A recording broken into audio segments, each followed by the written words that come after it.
Alô galera do YouTube,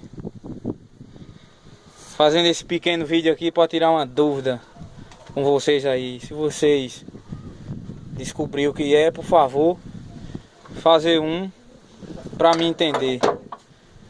Uma zoada estranha no motor, Chevette 1.6, a gasolina 88. Vou ligar ele aqui e vou para vocês verem.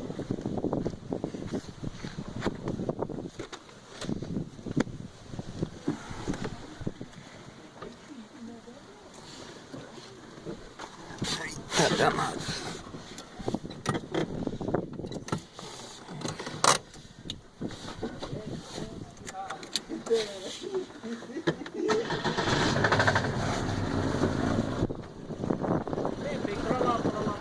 Acelera um pouquinho ali, se velho. Não, pode, deixa.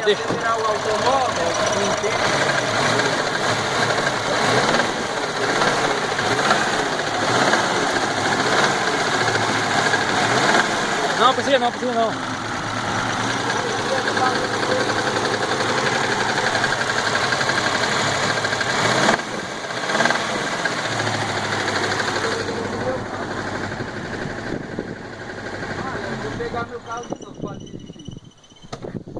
Tá vendo, pessoal?